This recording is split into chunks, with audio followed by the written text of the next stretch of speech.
Hi friends, strangers, internet. My name is Emily Hanhan and I love colorful makeup and colorful language. Today I'm here with a try to get ready with me.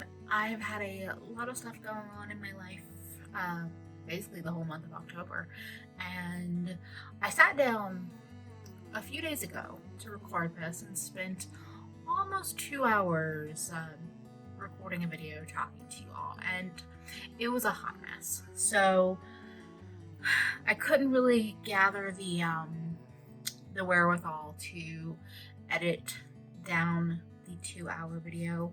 I've definitely edited long videos like that before, but I just felt like I was all over the place.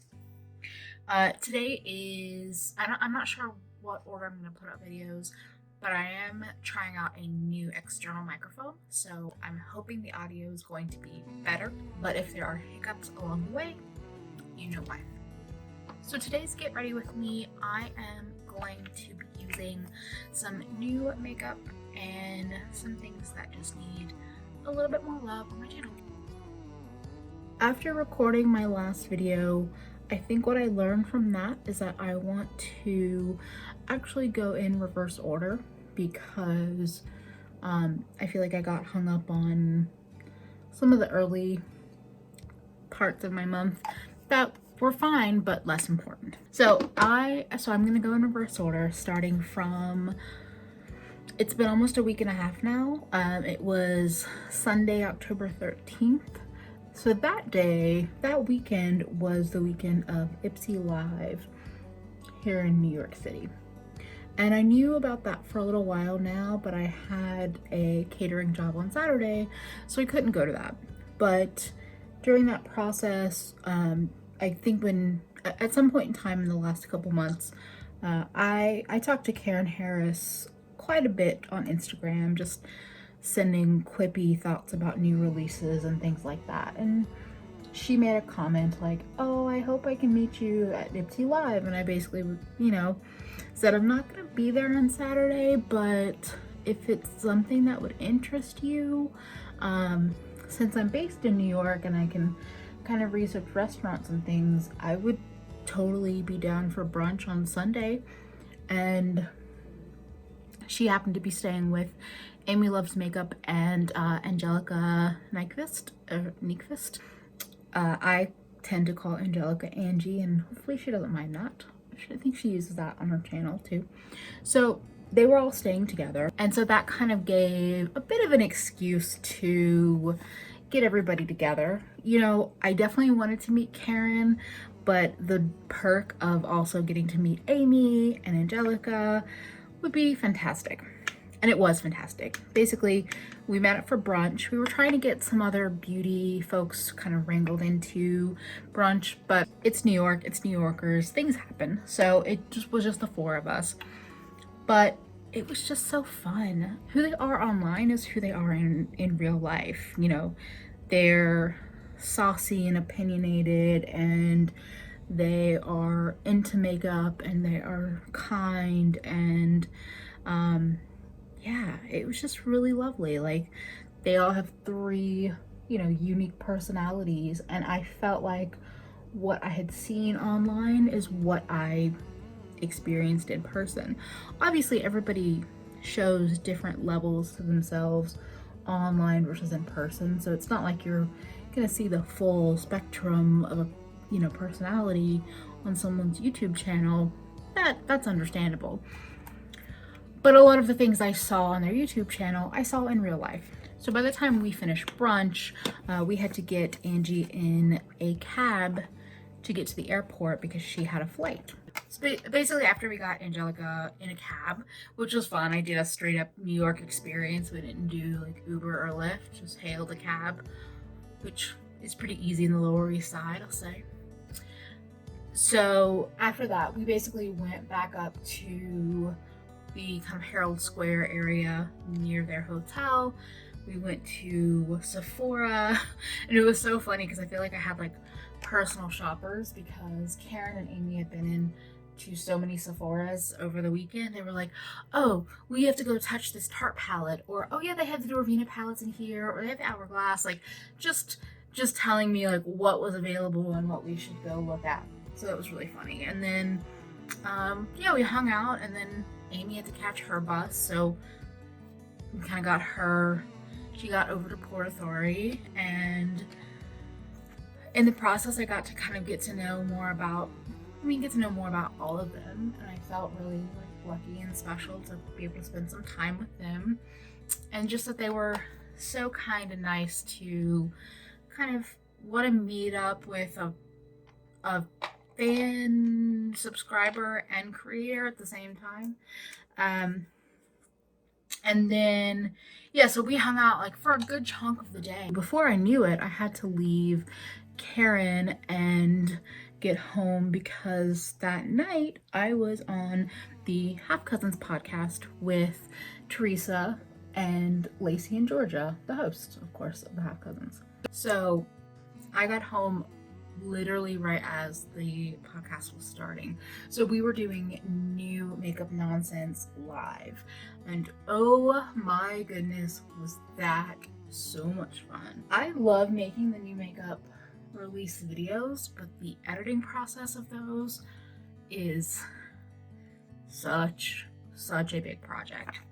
So to be able to just get everything set up to stream and show up and talk shit with 3 of my friends, that was so much fun. Like, that was just so cool.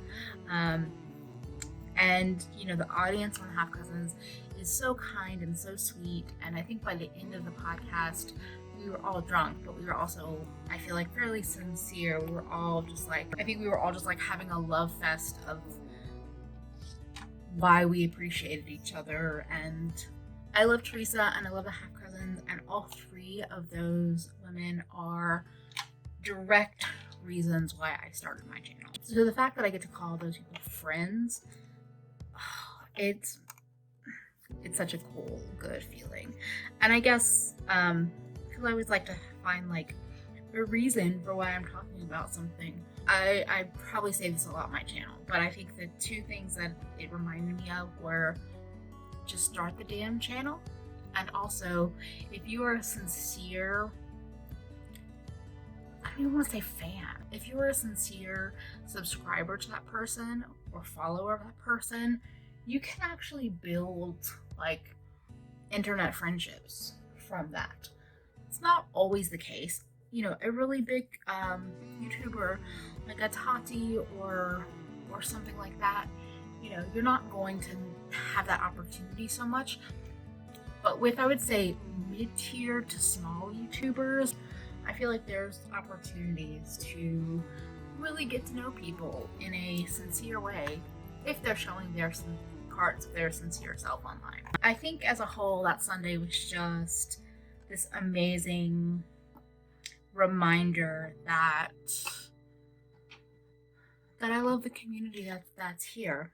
And there's a lot of toxic people, but you can also find a lot of amazing people that are creating content and also watching content, because the audience on Half Cousins and everything were so sweet and kind, and I feel like I got a nice little boom of subscribers, so hi to everybody. Growth feels good. I definitely understand if you're a larger channel kind of reaching a point where you might not want more subscribers, like you may reach a kind of cap off point. I get that feeling completely, but for my channel, the growth feels really nice. Since we're going backwards in time, the 3 days before that Sunday, that Thursday, Friday, Saturday, I was working with my friend and her catering company, and that was also a chunk of days just full of feelings, good feelings, but feelings. Like probably a week before I had my catering gig, my friend sent me an email and she was like, I want to buy you your first chef's coat.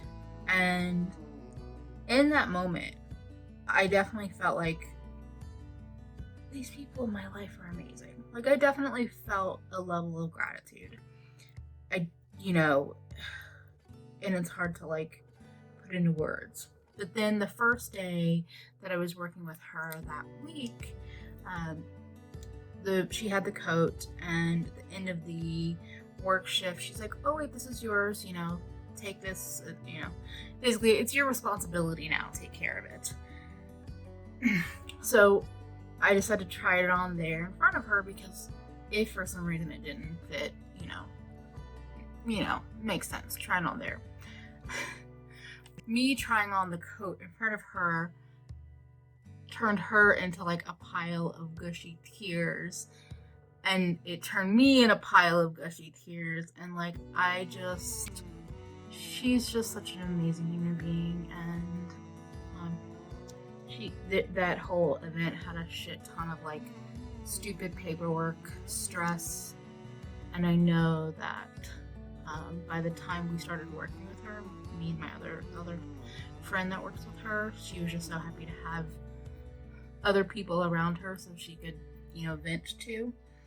So yeah, so anyway, so when I tried on the coat, she turned into an absolute pile of tears, and that turned me into a pile of tears. And that Friday, she asked me, she's like, oh, do you like I think I was using one of her dull like kind of community chef's knives in her kitchen. She's like, oh, do you not have like your own kit, and she said like, oh, do you not have your own like knife bag or kit? I'm like, no, I mean, I have knives at home, but I don't really have ones that I'm carrying to catering jobs. And she goes digging in her cabinet and finds a brand new chef's knife that she wasn't using, and she's like, here, start your kit. And that was when, like, for me, the emotional part of it was just through the roof, because I don't think of myself as a caterer or as a chef. I definitely don't. It's definitely not a job I could do full time. It's just not. So even working with her, every time I kind of feel like it's a fluke. Like, oh, I'm available, so, and she likes working with me, but like, you know, I talk about this all the time, but just good old imposter syndrome when you think like, oh, well, I'm probably not her first choice, but like, I'm available. What good does that do to have that conversation in your own brain?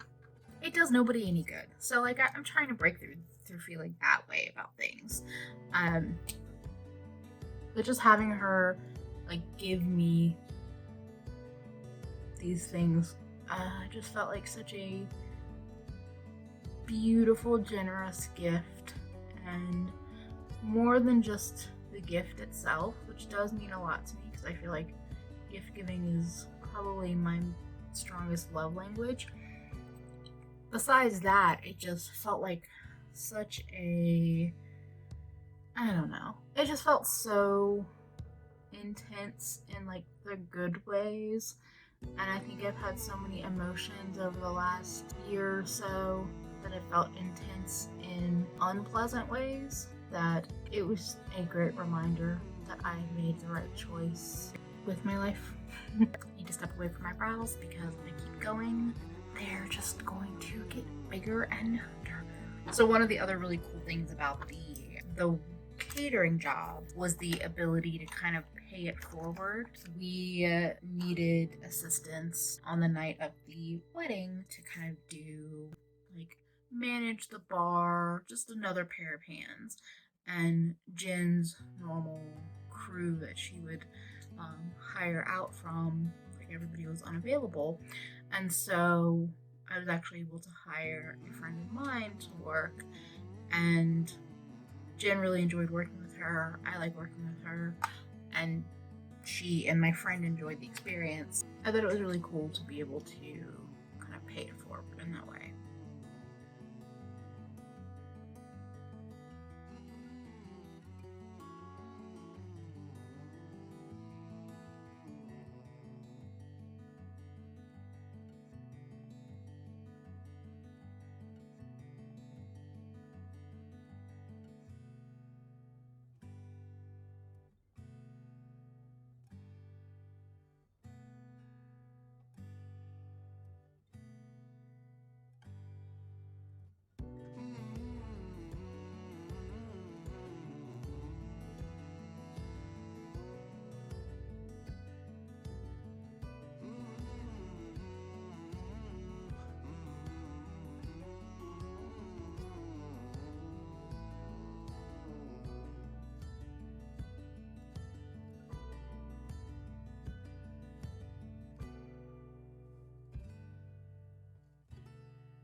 So my stomach has been growling this whole time, so I thought I would do a little bit of my eye look and let it do its thing and do a little bit more get ready with me chatty part of it. So what I've been using for my eyes is the Natasha Denona GOLD Palette.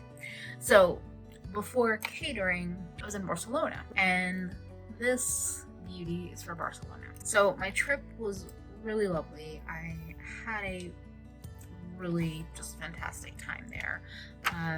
It's my second time having traveled to Barcelona. I kind of did it the same way each time, renting a room on Airbnb and just trying to like live life, like not stress myself over doing it the right way or the wrong way, just kind of doing it. And it's an amazing city with ridiculously good food. That is absolutely true. But I do think that by the end of the trip, I kind of gotten my fill of Barcelona.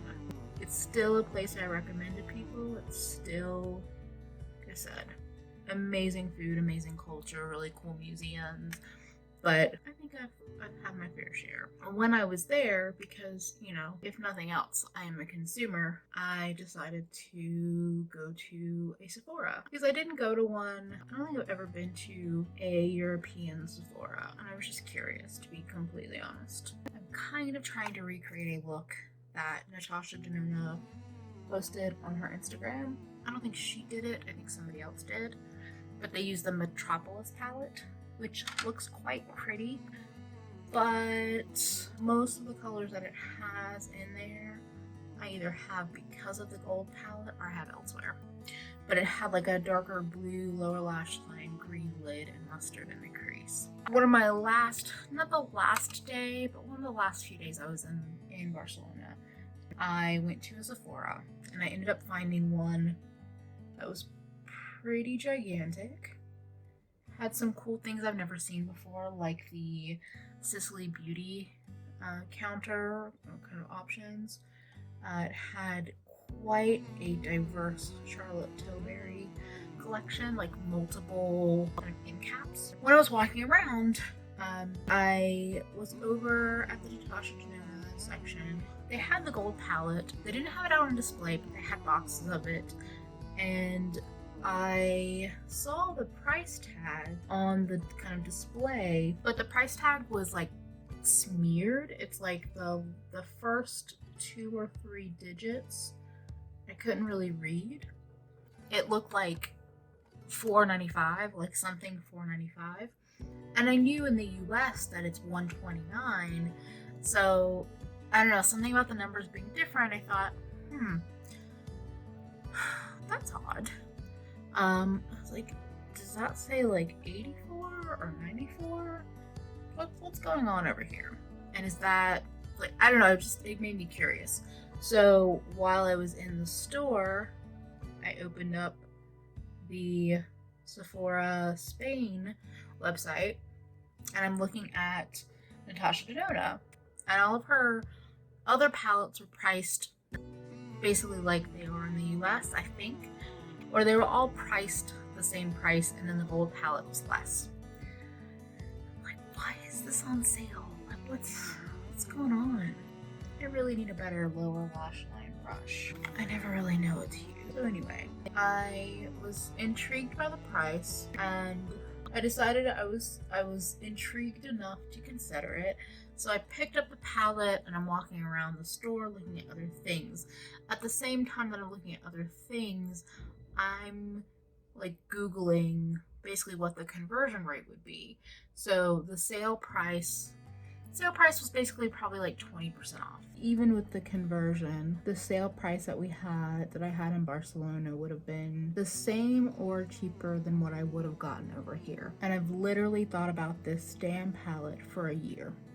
And I made the singles palette, I did all of that, and I still wanted it. You could probably blame consumerism for that. You could probably blame YouTube for that, like the wanting desire, but it was still there. I don't know, I just felt like it was the moment. Again, whether or not that's just me falling trapped to consumerism, probably totally is.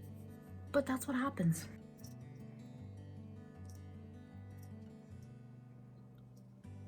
And that shadow that I just applied is one of the main reasons why I got this palette.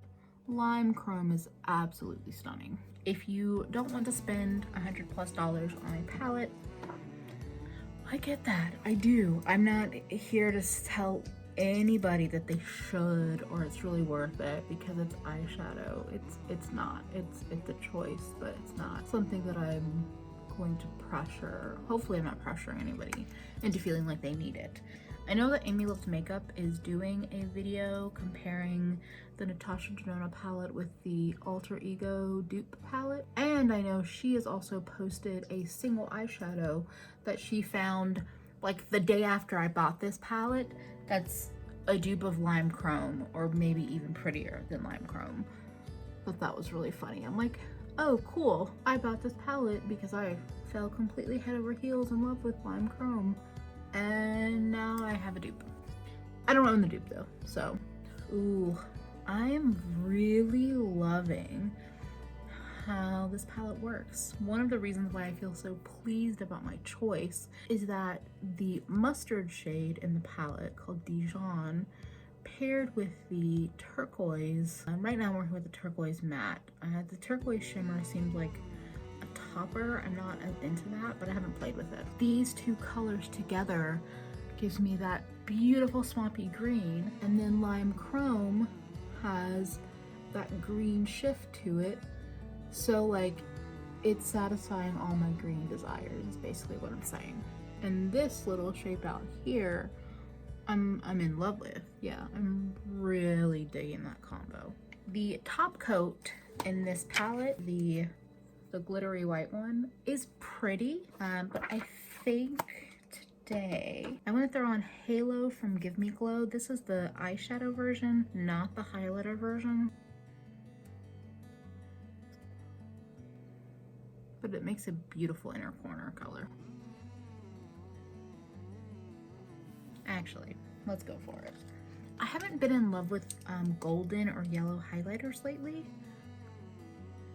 so I'm not really drawn to buy Halo in the highlighter format, even though I know Lacey raves about it. But I'm just layering it over the white based highlighter that I already have there. Totally unnecessary, but I just felt like it. Grabbing just a little round brush. So anyway, oh my god, I'm trying to give you makeup information, not life updates.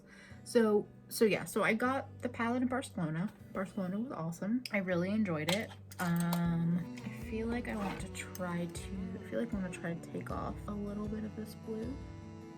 That's a little better. Maybe one more swipe. I really like that. Okay. So Barcelona was great. The food there is amazing. If you love any kind of seafood, you can't go wrong there. Whether it's, they do like canned seafood above and beyond in quality, fresh seafood. The only thing I actually struggled a little bit with, honestly, were like vegetables. There are definitely dishes like at the tapas restaurants that are vegetables, but a lot of the dishes are seafood or bread or potatoes or, I don't know. I could just tell by the end of it that I was kind of ready for something green, which is very normal for me because, I mean, I love vegetables, but I also like all the terrible foods for you as well. I'm done for the eyes. But yeah, Barcelona was amazing, and it's definitely a city, meaning like you're going to see homeless people, you're going to like want to keep track of your belongings and not be a dumbass walking around the street. Like, I live in New York, so I'm used to the kind of basics of being an intelligent human being in a city. I guess I would just say don't expect it to be some kind of like magical escape from reality. Not that I think that any vacation is really bad, because wherever you're going is the people that live there, that's their reality. I think there are ways you can escape when you're traveling. Like, you can definitely experiment with being a different kind of you.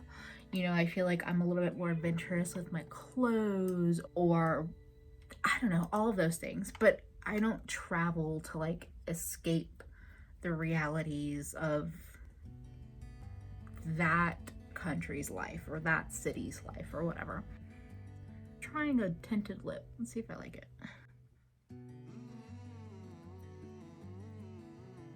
Yeah, I think I talked about Barcelona in this attempt at recording much less than my first time because I kind of babbled hardcore in my last recording. I hope I made a little bit more sense in this attempt than I did my first time. And I hope that you enjoyed seeing me create this look, which is another kind of swamp witch situation. You don't need an eyeshadow palette that's $130. But for me, somebody that's not a neutrals lover, I'm satisfied with my purchase. I really like this look. I'm really happy I saw that post on Instagram and I didn't feel like, oh, I don't have the Metropolis palette so I can't do this. No, you can do this look. Anyway, that's been my life the last kind of few weeks. Honestly, it's been pretty great. Like, I've had a lot of work. I'm trying to balance everything. I feel like these chatty get ready with me's are like where I come to process like what's been going on in my life, how I'm feeling, how I'm dealing with things, and sometimes I can get kind of deep or sad or whatever, and I'm definitely always have some of those feelings in me, but life on the whole has been awesome. I have a new job that I just started this week. Well, that was the funny thing, going back in time again. After the drunken makeup nonsense thing, the next day I had a job interview, so that was fun. But that was like the first time I left a job interview being like, bitch, you nailed it. You didn't leave anything off the table. If they don't want you after that job interview, that's their fault. That's not your fault. And I think that's the first time I've ever really felt that way. So that was really fucking cool. It's feeling good. YouTube is feeling good. Job, work stuff is feeling good. Personal life is feeling good. And there's always shit going on and there's always shit to deal with. But I'm heading into birth month. My birthday's in November. I'm heading into my birth month with a very, very positive attitude, and that's not always common for me. If you enjoyed this video and you're not yet subscribed, I would love to have you as a new subscriber following along with my colorful shenanigans. If you've already subscribed to me, I really do appreciate you so much. Everyone that's come over, from the half cousins and Teresa and Angelica and Amy and Karen, like, you're all amazing. I appreciate all of you, and I hope that you're excited to see what I do next here on YouTube. Thank you for spending a bit of your day with me. I hope to see you again real soon. Bye, friends.